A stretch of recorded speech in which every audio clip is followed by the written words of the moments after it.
Certains évoquent un important tournant dans cette guerre, mais aussi le signe d'une escalade militaire. Mais alors, qu'en est-il réellement? Ce dimanche, les Pays-Bas et le Danemark ont officialisé la livraison d'avions de combat américains, des F-16 donc, à l'Ukraine. Et c'est une première depuis le début de l'invasion russe en février 2022. Mais alors, quel rôle pourraient jouer ces avions de combat réclamés depuis des mois par l'Ukraine et pourquoi est-ce aussi important à analyser? Salut, c'est Hugo, j'espère que vous allez bien, de retour de vacances de mon côté. J'ai essayé un petit peu de déconnecter pendant les vacances, mais voilà, il y a quand même des choses à gérer. Nouveau décor d'ailleurs et nouveau studio qui arrive dans quelques jours. Donc là, on tourne dans un autre endroit temporairement, mais j'ai très hâte de vous dévoiler ce nouveau studio. On va stopper le fond vert pour vous révéler un vrai décor dans quelques jours. Hâte de vous dévoiler du coup tout ça. On est parti donc ensemble pour une nouvelle plongée dans l'actualité en une dizaine de minutes. Alors, les Pays-Bas et le Danemark, deux pays membres de l'OTAN, l'organisation militaire menée par les États-Unis, vont donc livrer à l'Ukraine des avions de combat américains F-16. Très concrètement, le Danemark va livrer 19 avions F-16 et les Pays-Bas vont en livrer 42. Alors faut savoir que ces avions étaient réclamés depuis des mois par le président ukrainien Volodymyr Zelensky. Zelensky qui estime que c'est le seul moyen de se défendre contre la Russie, de repousser l'armée russe de son territoire. A noter que en mars, c'est la Slovaquie et la Pologne qui avaient déjà livré à l'Ukraine des flottes d'avions de combat, mais en l'occurrence, c'était pas du tout des avions F-16, c'était des avions plus anciens et l'Ukraine estimait que ça n'allait pas résoudre les problèmes actuels. Mais alors pourquoi des avions F-16 spécifiquement? Déjà pour donner un petit peu de contexte, puisque forcément c'est pas des sujets dont on entend parler tous les jours, 25 pays utilisent déjà ces avions de combat F-16, c'est donc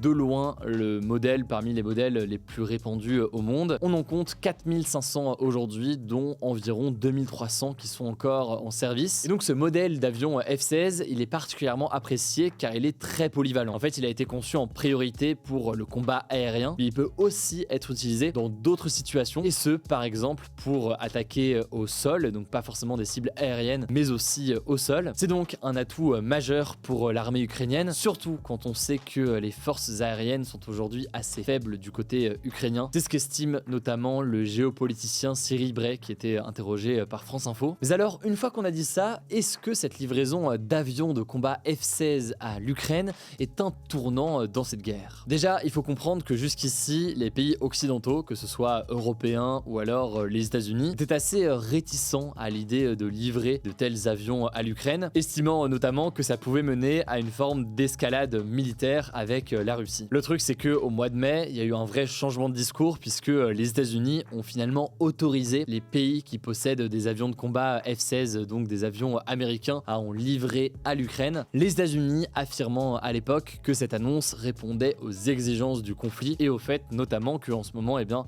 on en a déjà parlé dans les actus du jour, les Russes ont envahi l'Ukraine il y a maintenant quelques temps et ça fait de longs mois désormais que le front ne bouge pas tant que ça. Les Russes maintiennent leur défense et l'Ukraine n'arrive pas à reprendre le contrôle d'une partie importante de son territoire. En fait, la seule condition aujourd'hui qui est exigée par les pays occidentaux, c'est que ces armes, et donc notamment ici ces avions de combat F-16, ne soient pas utilisés pour frapper directement le territoire russe, mais uniquement donc dans un cadre défensif sur le territoire ukrainien pour tenter de repousser les Russes. Bref, vous l'avez compris, c'est donc une nouvelle étape pour renforcer ce qui est appelé le bouclier aérien de l'Ukraine selon Volodymyr Zelensky. Mais pour autant, est-ce que ça peut réellement changer le cours de cette guerre? Vous en doutez, hein, là je vous ai présenté rapidement les avantages et à quel point ça peut être utile pour l'armée ukrainienne, certes en combat aérien, mais aussi donc en visant des cibles au sol. Mais tout cela reste pas mal à nuancer. Déjà, il faut comprendre que cette livraison d'avions, elle est pas pour tout de suite. Le Danemark a déjà annoncé qu'en fait, il y aurait 6 avions pour le nouvel an 2024. Après, il y aurait 8 avions pour l'année 2024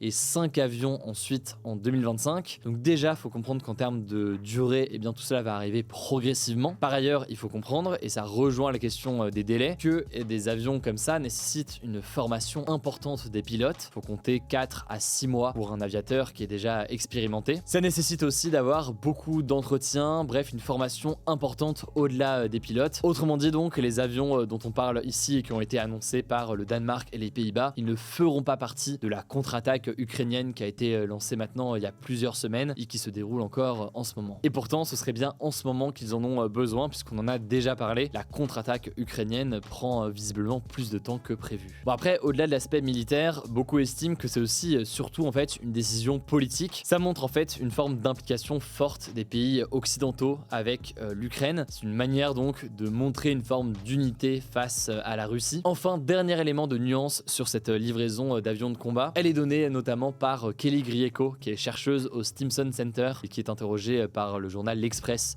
dans un article que je vous mets en description. Il faut noter, c'est important, que les F-16 vont être particulièrement vulnérables en Ukraine, notamment parce que le pays doit prévoir en fait pas mal de travaux d'infrastructure comme des pistes de décollage et d'atterrissage, et toutes ces constructions, tous ces aménagements pourraient bien être observés par la Russie et devenir donc des frappes potentielles. Bref, je pense que vous l'avez compris, c'est une livraison importante mais qui reste tout de même à nuancer. On suivra tout ça dans les prochains jours. Je laisse la parole à Blanche pour les actualités en bref et je reviens juste après pour le débat du jour. Merci Hugo et salut tout le monde. On commence avec cette actu. La France pourrait atteindre des niveaux de température jamais mesurés entre mardi et mercredi selon le ministre de la Santé Aurélien Rousseau. Ce lundi, 50 départements ont été placés en alerte orange canicule et une alerte rouge canicule, qui est le plus haut niveau d'alerte, a été déclenchée dans 4 départements. Des températures jusqu'à 42 degrés y sont attendues. Selon Météo France, cet épisode caniculaire, qui est le plus chaud de l'été 2023, est particulièrement tardif pour la saison. Une baisse des températures est prévue à partir de jeudi ou vendredi. Deuxième actu, l'ex-président américain Donald Trump a confirmé qu'il ne participerait pas au débat des primaires de son parti, le Parti républicain, en vue de la présidentielle américaine de novembre 2024. Selon lui, je cite, « Le public sait qui il est et quelle présidence réussie il a exercé, alors qu'il reste pour le moment le favori à la primaire du Parti républicain. » Pour son principal opposant, le gouverneur de Floride, Ron DeSantis, Trump, je cite, « s'écrase comme un oiseau malade alors qu'il est visé par plusieurs affaires judiciaires. » Le premier débat républicain est prévu ce mercredi à Milwaukee dans le nord-est des États-Unis et selon le New York Times, une interview de Trump pourrait être diffusée au même moment. Troisième actu, plus de 655 migrants éthiopiens auraient été exécutés par l'Arabie Saoudite selon l'organisation de défense des droits humains Human Rights Watch, qui s'est appuyée sur des témoignages, des vidéos et des images satellites. D'après le rapport présenté par l'ONG, des centaines de migrants ont été tués entre mars 2022 et juin 2023 alors qu'ils tentaient de pénétrer en Arabie Saoudite en passant par la frontière avec le Yémen au sud du pays. Elle accuse donc le pays de crimes contre l'humanité. Il faut savoir que depuis 2017, l'Arabie Saoudite met en œuvre une vaste politique anti-migrants afin de réduire sa dépendance vis-à-vis des travailleurs migrants notamment. Les autorités saoudiennes n'ont pas réagi à ces accusations pour l'instant, on vous tiendra au courant. Quatrième actu, un militaire français, l'adjudant Nicolas Latourte, est mort ce dimanche en Irak alors qu'il participait à une mission de formation de l'armée irakienne pour lutter contre le terrorisme. L'annonce a été faite par le ministre des Armées Sébastien Lecornu. Emmanuel Macron lui a rendu hommage sur X, anciennement Twitter, et a rappelé que son décès survenait seulement quelques jours après celui d'un autre militaire français en Irak lors d'un accident de la route sur le terrain ce vendredi. Cinquième actu, on vous en avait parlé il y a quelques semaines et ça nous semblait important de faire une mise à jour là-dessus. Le LK99,